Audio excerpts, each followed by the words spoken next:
The sun beat down mercilessly on the small frontier town of Dry Creek, a dusty settlement clinging stubbornly to the edges of the prairie. Wooden buildings lined the main street, their paint faded and peeling under years of relentless sun and wind. The air was thick with dust, the kind that crept into eyes, nostrils, and mouths, coating everything in a fine, choking grit. Dry Creek was a town built on tradition, but also on fear of outsiders, fear of change, and fear of anyone who didn't fit neatly into the rigid mold of us versus them. Among the townsfolk, gossip spread faster than wildfire in the dry grass. Everyone knew everyone else's business, and everyone had an opinion about who belonged, and more importantly, who didn't. In this town, being different wasn't just frowned upon. It was dangerous. It marked a person as weak, suspicious, or undesirable, and the slightest misstep could lead to a life filled with hardship, ridicule, or worse. It was in this hostile environment that Alara, the young woman at the heart of our story, struggled to survive. Half Native American and half settler, she had grown up straddling two worlds, never fully accepted in either. Her dark hair, high cheekbones, and piercing eyes marked her as different, even among the diverse faces of travelers and tradespeople who occasionally passed through Dry Creek. To some, she was beautiful. To others, she was a threat, an embodiment of a past they would rather forget.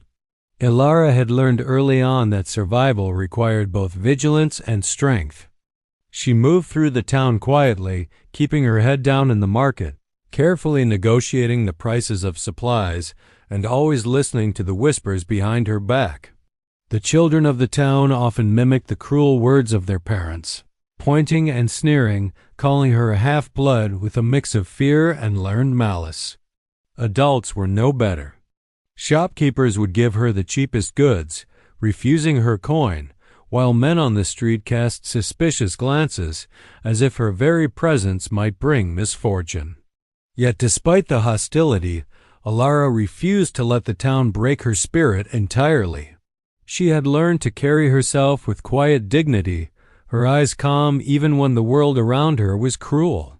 She knew how to blend into the background when necessary, but she also had moments where her sharp mind and keen instincts shone through, reminding herself and anyone paying attention that she was more than the prejudice of a narrow-minded town.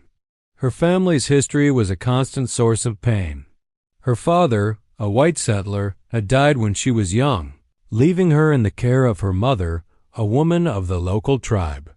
Though her mother taught her the ways of the land, survival skills, and the stories of their people, the townsfolk dismissed these teachings as backward or dangerous. Ilira's mixed heritage made her vulnerable, a target for both overt and covert cruelty. Even a small act of independence, gathering herbs, trading at the market, or helping strangers was enough to draw suspicion. This setting, marked by hostility and isolation, sets the stage for the trials Ilara would face. The town of Dry Creek is more than just a backdrop.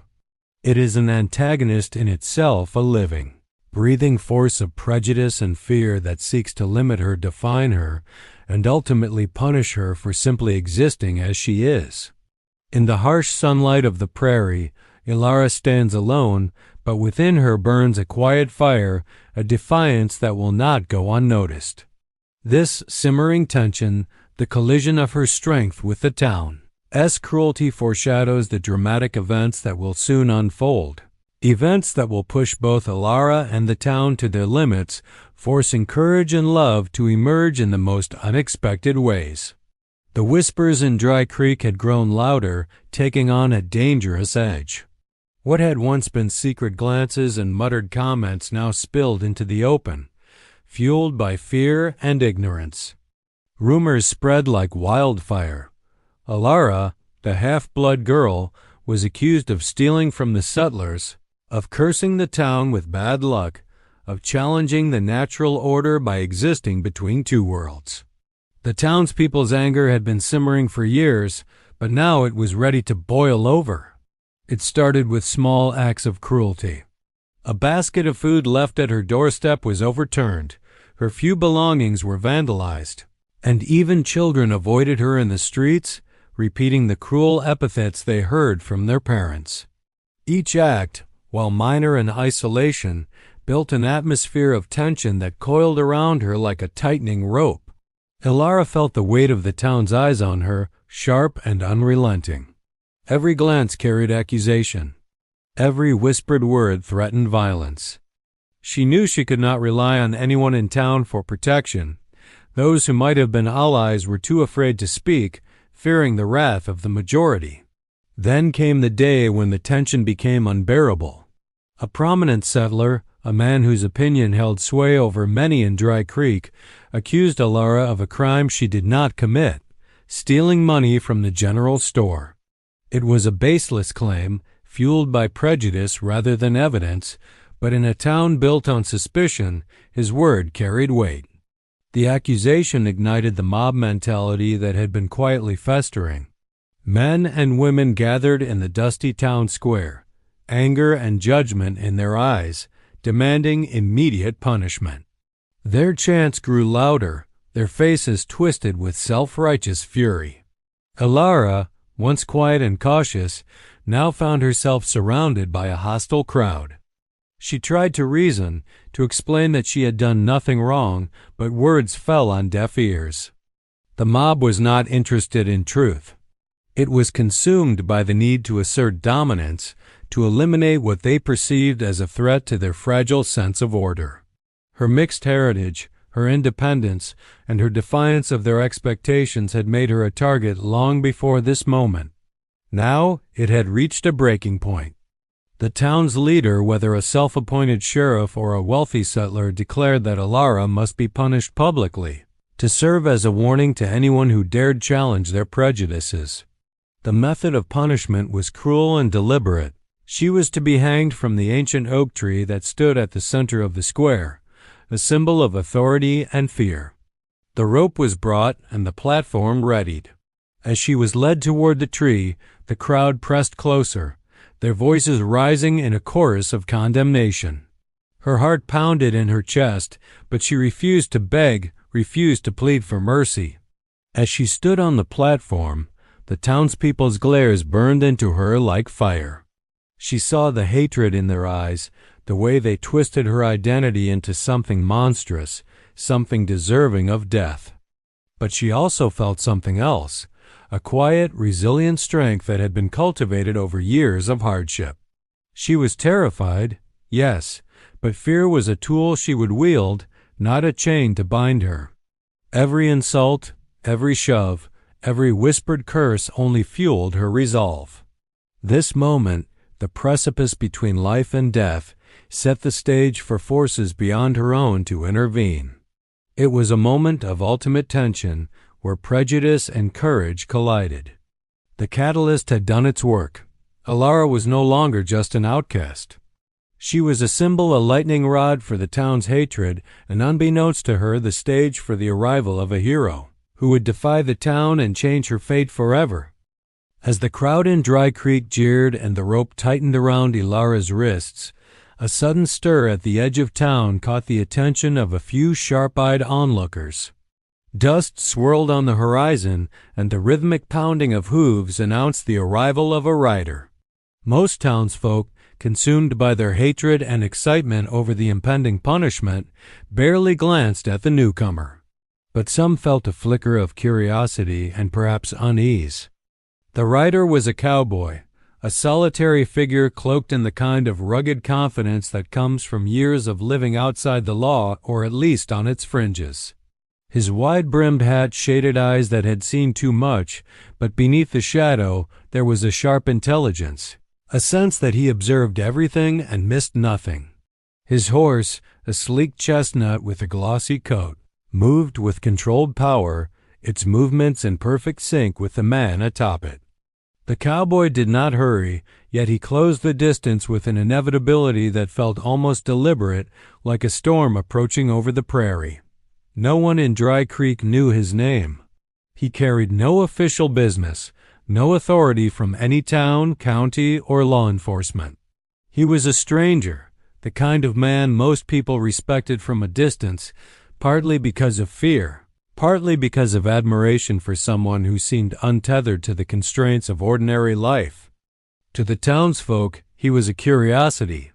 To Alara, though she did not yet see him clearly, he would soon become a lifeline. As he entered the square, the tension in the crowd began to shift subtly. There was an unspoken recognition of danger in the stranger's calm demeanor. The mob, caught up in their frenzy, had not anticipated anyone challenging them. Yet the cowboy's presence carried authority of its own, not granted by law but by the silent assertion of skill, courage, and a willingness to act. He dismounted smoothly, every motion deliberate, and his gaze fell on the girl on the platform. Alara met his eyes briefly and instinctively felt a spark of hope amid the terror. Something in him conveyed understanding without a word. He did not shout. He did not plead for her life. He simply assessed the situation with sharp, calculating precision. The townspeople, sensing the weight in his gaze, began to grow uneasy. The mob's confidence faltered for the first time. Even the loudest voices hesitated, unsure whether to continue or step back. The cowboy's reputation, though unknown to the town, was rooted in actions. He had survived raids, harsh winters, and lawless men with nothing but his wits, courage, and skill with a blade. That same courage now manifested in the square, radiating outward like an invisible shield. Though he had no official claim to intervene, his presence alone posed a silent threat to anyone foolish enough to challenge him. Yet he did not act immediately. He waited, watching the girl's eyes, noting the rope and the precarious position of the platform. Every second mattered, and he calculated the risk of rushing in too soon versus letting the crowd's anger escalate. He was not merely a rescuer. He was a tactician, a man whose every decision would determine whether this moment ended in life or death. For Alara, the cowboy's arrival was a revelation. Amid the hostility, the hatred, and the despair, here was someone who refused to accept the mob's authority, someone whose courage mirrored her own inner fire. She could not yet know the depth of his resolve, but instinctively she trusted him. And in that trust a fragile seed of hope began to take root, hope that someone somehow would challenge the cruelty of Dry Creek and give her a chance to survive, to fight, and perhaps to live beyond the hatred of the mob. This moment set the stage for action, tension, and confrontation. The cowboy had arrived, and the course of Alara's fate was about to change forever. The quiet power in his eyes promised not just rescue, but the beginning of an alliance, one forged in courage, danger, and the raw intensity of the Wild West. The crowd's shouting grew deafening, a chaotic mix of anger, fear, and excitement that reverberated across the dusty town square. Alara's heart pounded violently, each beat echoing the terrifying rhythm of the mob's frenzy. She stood on the shaky wooden platform beneath the gnarled branches of the old oak tree, the rope coiled and ready, its rough fibers cutting into her delicate wrists. Every jeer and insult from the crowd felt like a blade, slicing deeper than the rope ever could. Her face remained composed, though inside, a storm of fear and defiance churned. She refused to beg. She refused to cry. Her dignity, hard-earned through years of hardship and prejudice, demanded she stand tall even as death loomed above her. The town's leader, a burly settler with a face twisted by self-righteous anger, barked orders. "Tie her properly, no mistakes." The rope tightened around Alara's arms and neck, its weight a cruel reminder of the town's intentions. Children in the crowd clung to their parents' skirts, peering through tear-streaked faces, while adults pressed closer, their eyes glittering with the thrill of collective power. Every face in the square seemed to blur together into a single, oppressive force, yet Alara's mind remained sharp. She catalogued exits, counted the distance to the edge of the platform, and measured the rope's length not to plan escape, but to understand the danger she faced. The noose hung ominously, swaying slightly in the wind, casting long shadows across the dusty ground. The platform creaked beneath her weight, each groan sounding like a countdown to doom. Her legs trembled, but her posture remained upright. She could feel the rope burn against her wrists, yet the pain anchored her to the present, a reminder that she was alive for now. She could see the townsfolk's faces, twisted with hatred, some shouting encouragement, others silent in grim anticipation. The air was thick with dust and tension, and the oppressive heat made every second stretch unbearably long. Then, amid the chaos, a hush fell over part of the square. Some of the more perceptive townsfolk noticed movement at the outskirts. A lone figure, a stranger, dismounting from a horse, his gaze locked on the scene. The cowboy's presence went largely unnoticed by the mob initially, but Alara's eyes caught him. In that instant, something inside her shifted. A tiny, fragile thread of hope sparked a feeling she hadn't dared to embrace in years. Even the mere sight of a potential ally made her heart beat a little less frantically. The crowd continued its chant, oblivious to the stranger, and the town's leader signaled for the trapdoor to be prepared. The wooden boards beneath Alara's feet groaned as they were adjusted, the platform swaying slightly. She took a steadying breath, bracing herself against the reality of what was coming. Every fiber of her being screamed to fight, to scream, to plead, but she knew resistance now would be futile. This was a moment of raw exposure, her life hanging quite literally by a thread. Her eyes flicked to the cowboy, whose calm intensity contrasted sharply with the mob's frenzy. There was no hesitation in his gaze, no fear, only resolve. In that gaze, Alara found a strength she had thought long buried, a reminder that she was not entirely alone, that fate might yet bend in her favor. She held on to that glimmer of hope as the trapdoor creaked ominously, her life poised on the edge of catastrophe. Every detail of this moment mattered. The scorching sun beating down, the rough rope against her skin, the crowd's jeers, the platform's threatening wobble. Time seemed suspended, stretching each second into an eternity. And then, in the midst of this unbearable tension, the stage was set for the act that would defy the town, alter the course of her life, and introduce a bond forged in courage and defiance. The cowboy's moment to act was imminent, and the precariousness of her situation made every second pulse with danger and suspense. Time seemed to stretch in the town square, the moment suspended between life and death. The rope pressed painfully against Alara's wrists, the coarse fibers digging into her skin, while the noose swayed ominously above her head. The crowd roared with anticipation, their voices a mixture of anger, excitement, and morbid curiosity. Every shout, every insult, every jeer felt like a blade against her courage, yet she refused to break. Her eyes, wide with fear yet resolute, scanned the square, and they locked on the lone figure who had arrived just moments before the cowboy. He dismounted from his horse with deliberate calm, his boots hitting the dusty ground with authority. There was no panic in his movements, no hesitation in his gaze. His eyes were locked on Alara, taking in every detail, the swaying platform, the taut rope, the furious mob surrounding her.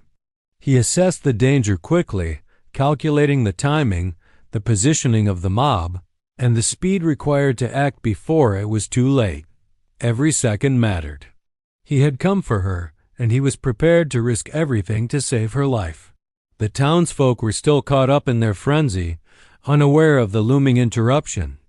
Their shouts filled the air, but the cowboy's presence alone began to unsettle them. There was a quiet confidence in him, a sense of inevitability that made even the boldest men hesitate. This was no ordinary stranger. He was a man who had faced death before, a man whose courage radiated in every movement. He approached the platform with measured steps, drawing the attention of the crowd. Murmurs rippled through the mob as they realized someone dared to challenge them. Alara's heart leapt, and a fragile hope took hold. She sensed that this man was not merely passing by, not merely observing, he was here for her. Every instinct screamed that he would intervene, and yet the seconds stretched unbearably. She clenched her fists, the rope cutting into her palms, as she waited for the moment that could save her life. Then it came. With a swift, precise motion, the cowboy reached the edge of the platform. His hand flashed out, and the knife he had kept at his side cut through the rope in one clean stroke. The noose fell away, and Ilara stumbled slightly as he caught her, steadying her in his strong arms. The crowd gasped, a wave of shocked silence washing over the square. No one had expected such audacity. The cowboy stood firm, placing himself between Ilara and the mob. His eyes blazed with determination, and his voice rang out, calm but commanding, "She's mine." The words were more than a claim, they were a declaration, a challenge to the hatred and prejudice of the townsfolk. The mob faltered, uncertainty creeping into their faces. They had expected compliance, submission, or terror, but what they saw instead was courage and defiance embodied in one man protecting another. Ilara, still trembling, looked up at him, a mixture of awe, relief, and gratitude flooding her senses. He held her close, steadying her as the danger still lingered around them. For the first time, she felt a tangible sense of safety, knowing that someone had chosen to stand against the cruelty of the town and claim her life as worth protecting. The cowboy's intervention was not merely physical, it was symbolic. In saving her, he challenged the town's norms, their hatred, and their sense of control. The crowd, though still angry, hesitated. Fear and respect had replaced some of their fury, at least momentarily. The townsfolk had seen something they had not anticipated, a man willing to risk everything to defy them. The balance of power had shifted, and the first step toward justice and freedom had been taken. In that moment, Ilara realized that her life had changed irrevocably. The cowboy's courage had bought her more than just survival. It had given her hope, a chance at freedom, and a glimpse of something she had never dared to imagine, a protector, a companion, and perhaps even love. The first act of rebellion against the town's cruelty had succeeded, setting the stage for the escape and the bond that would grow between them. The town square of Dry Creek fell into an uneasy silence. The rope that had threatened Ilara's life now lay slack on the ground, cut away by the swift and decisive hand of the cowboy. For a moment, the only sounds were the heavy breathing of the townsfolk and the wind rustling through the leaves of the old oak tree. The shock of what had just occurred hung over the square like a storm cloud. No one had expected such defiance. No one had expected a man to stand so boldly against the fury of the mob. The cowboy positioned himself firmly between Ilara and the crowd. His stance was unyielding, a barrier of steel and resolve. He held her close, yet gently, his presence both protective and commanding. His eyes swept over the townsfolk, dark and unwavering, and his voice, when it came, carried a weight that silenced even the loudest shouts. "She's mine," he said, the words deliberate and unflinching. They were simple words, yet in that moment they carried far more than ownership. They carried defiance, protection, and a challenge to the prejudice that had ruled Dry Creek for far too long. The crowd's reaction was immediate and visceral. Some stepped back, unsure of what to do next.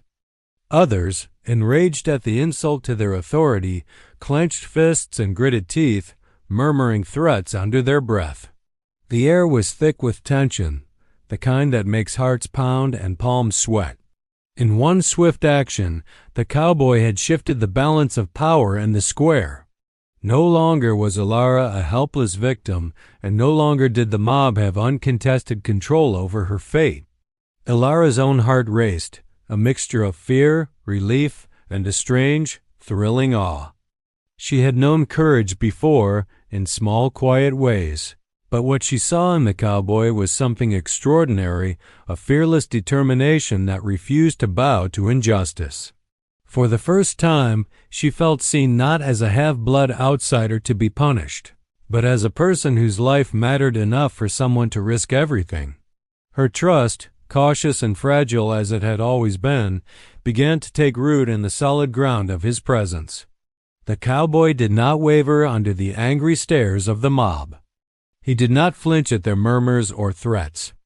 Instead, he held Ilara steady, his body and gaze forming a shield against their hatred. The townsfolk, many of whom had never been confronted with such audacity, were forced to reconsider their assumptions. Courage had a power all its own, and in that moment it was palpable. The once unquestioned authority of the mob was replaced with a fragile hesitation, a realization that some actions, some people could not be dominated so easily. Ilara looked up at the cowboy, her eyes meeting his with an unspoken understanding.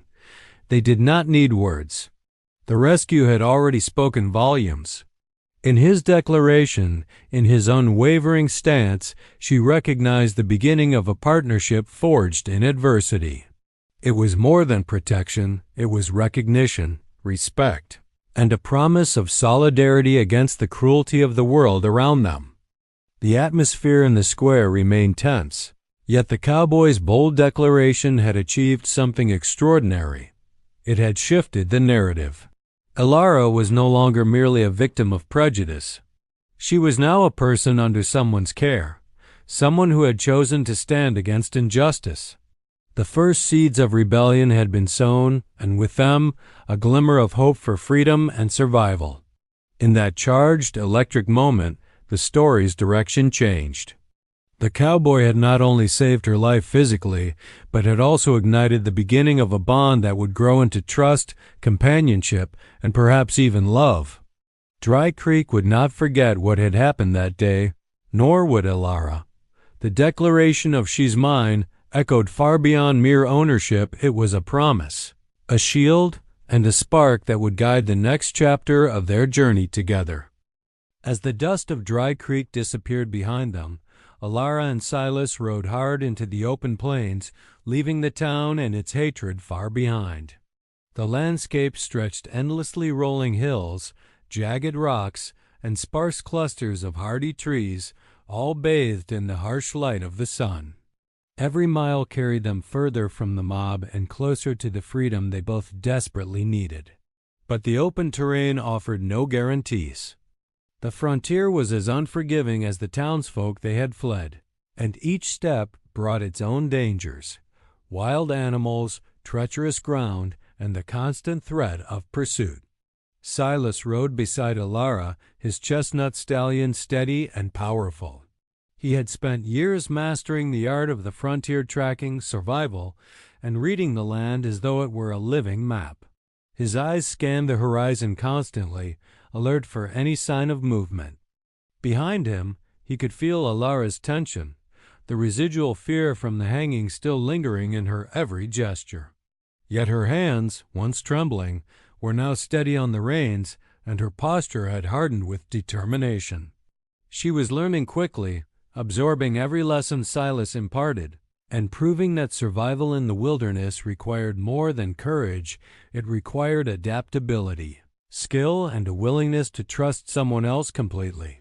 The first night, they made camp in the shadow of a rocky bluff. Silas chose the spot for its vantage point and concealment, ensuring they would be safe from wandering eyes or animals. The fire he built was small but effective, the flames casting flickering shadows on the canyon walls. Around the fire, they shared a silent meal, each bite a reminder of the harsh realities of frontier life. Ilara noticed how methodical Silas was, every movement purposeful, every precaution deliberate. His calmness became contagious, helping her push back the panic that had threatened to overwhelm her during the rescue. As darkness fell, the sounds of the wild surrounded them: rustling leaves, distant howls, and the whisper of the wind through the rocks. Silas spoke in low tones, explaining how to read the signs of the land, the direction of the wind, the tracks of animals, and even the subtle changes in plant growth that could signal water nearby. Ilara listened attentively, realizing that each lesson was not just about survival, but about reclaiming control over her life. The wilderness demanded respect, observation, and strategy, the same qualities she had begun to discover within herself. The days that followed were a grueling combination of riding, scouting, and avoiding potential pursuers. Silas and Alara moved with practiced efficiency, always aware that Dry Creek's mob could be following them. Their journey was punctuated by moments of quiet reflection. Sometimes as they crossed a ridge or forded a creek, they would allow themselves to take in the stark beauty of the land, the vast sky stretching endlessly above them, the golden grass waving in the wind, and the distant mountains rising like sentinels against the horizon. These moments reminded them why they were fighting for freedom, why survival mattered not just for life itself, but for the chance to live fully and on their own terms. Through the challenges of the wilderness, a partnership began to take root. Alara learned to anticipate Silas's moves, to trust his judgment instinctively, and to act decisively when situations demanded it. Silas, in turn, recognized her resilience, intelligence, and courage.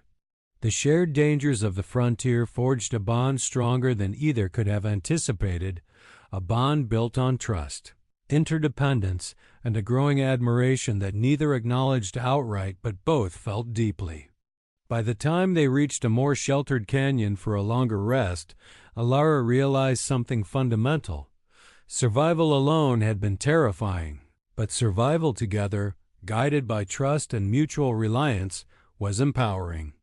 The wilderness was no longer merely a place to flee through, it had become a proving ground, a crucible that shaped them into a team capable of facing whatever challenges lay ahead. And in the quiet of the night under the open sky, both of them began to sense that this journey through danger was only the beginning of something far greater than escape. It was the beginning of a life they would forge together. After days of navigating the rugged wilderness, Alara and the cowboy, whose name she learned was Silas, found a quiet refuge in a secluded canyon. The town of Dry Creek was far behind them, its dust and jeers replaced by the soft rustle of leaves, the distant gurgle of a creek, and the raw, untamed beauty of the frontier. Yet safety was only relative. Every sound could be a threat, every shadow could conceal pursuit. Despite the danger, the respite offered a rare moment to breathe, to regroup, and to begin what neither of them had anticipated, forming a bond built on trust, respect, and slowly mutual understanding. Alara had spent her life mistrusting people. The prejudice she endured in Dry Creek had left deep scars, making her wary of even the kindest gestures. She had learned to measure every word, to scrutinize every action, to protect herself before anyone else could. Silas, however, was unlike anyone she had ever met. His courage was not loud or brash. It was steady, reliable, and unwavering. In the days following her rescue, his actions consistently mirrored his words. He provided food, watched tirelessly for threats, and guided her through dangerous terrain with a calm authority that demanded both respect and attention. Slowly, Alara began to let her guard down, not completely, but enough to feel that she was no longer entirely alone. One evening, as the sun dipped behind the jagged cliffs and painted the sky with streaks of crimson and gold, they made camp near the creek. Silas started a small fire, its warmth flickering over their faces. The silence between them was comfortable, a rarity for Alara, who had spent most of her life bracing for attack or insult. Finally, she spoke, her voice soft but steady. She told him about her childhood, about her father and mother, about the discrimination she endured and the loneliness she felt as a result. Every word was carefully chosen, vulnerable yet guarded. Silas listened without interruption, his expression calm, his presence a steady anchor. When she finished, he shared fragments of his own past, a life marked by loss, danger, and solitude. He had wandered the frontier not merely for survival, but to escape the mistakes and betrayals of earlier years. His tales were not boastful. They were honest, and they carried a weight that only someone who had truly faced the harshness of the world could convey. As the night deepened, their conversation shifted from survival to hope, from fear to possibility. They spoke of what freedom might look like, of a life where they could walk without fear of persecution, and even of the rare moments of beauty they had glimpsed in a harsh world. Each exchange strengthened the fragile trust between them. Elara realized that Silas's protection was not just physical. It was emotional, a demonstration that she could rely on someone without shame or compromise. Over the following days, their trust translated into action. Silas taught her survival skills she hadn't mastered, from navigating by the stars to reading subtle signs in the wilderness. Elara, in turn, shared her knowledge of the land and its resources, showing him which plants were safe to eat and how to track game. This mutual exchange of skills deepened their bond, proving that they were stronger together than apart. By the time they reached a hidden valley suitable for a longer stay, the connection between them had evolved into something more profound. It was no longer merely trust, it was a quiet, growing intimacy, a sense of partnership forged through danger, shared hardship, and mutual respect. For Elara, it was the first time she had felt seen, valued, and protected. For Silas, it was a reminder that even a life of solitude could make room for companionship. Together, they had begun to forge a bond that would carry them through the dangers yet to come, their trust forming the foundation for the challenges ahead. Weeks had passed since Elara and Silas fled Dry Creek, but the shadow of the town still loomed over their lives. Rumors traveled faster than people, and the story of the half-blood girl's hanging and her dramatic rescue had reached the ears of the townsfolk. Dry Creek's leaders were furious, their pride wounded and their authority challenged. They could not allow such defiance to go unanswered. And so, the inevitable confrontation began to take shape, a pursuit aimed at reclaiming control, punishing perceived disobedience, and restoring their sense of dominance.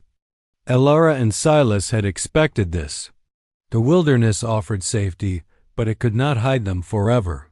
Tracks were followed, horses were sighted at a distance, and the occasional glimmer of smoke from a campfire revealed that the mob, or some of its most determined members, had started tracking them. Each day brought heightened vigilance, each night a careful watch for movement in the dark.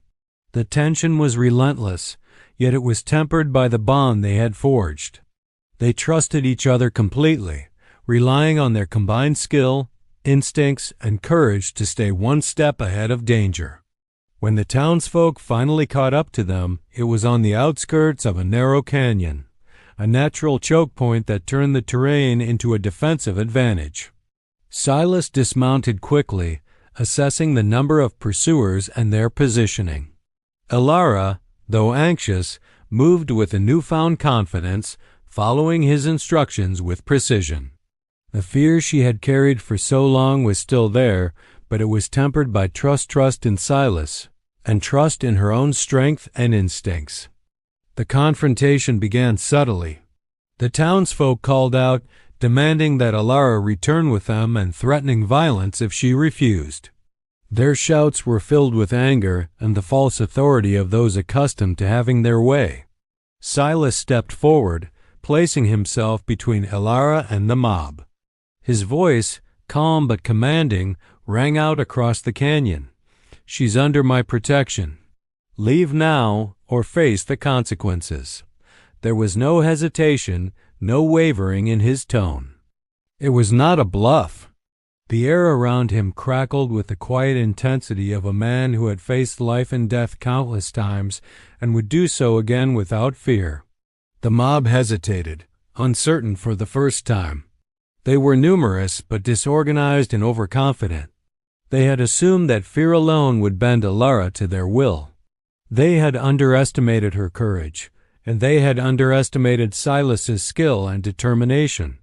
In the tense moments that followed, Elara and Silas moved with precise coordination. They used the terrain to their advantage, forcing the townsfolk into narrow approaches where the risk of counterattack was high. Arrows, rocks, and the occasional strategic show of force from Silas reminded the pursuers that this was no easy capture. Through the confrontation, Ilara's transformation became evident. The girl who had once stood trembling on a platform beneath the oak tree now acted decisively, guiding Silas, securing their position, and even disarming a few attackers. Her courage was no longer theoretical, it was action, honed by days of survival and strengthened by trust.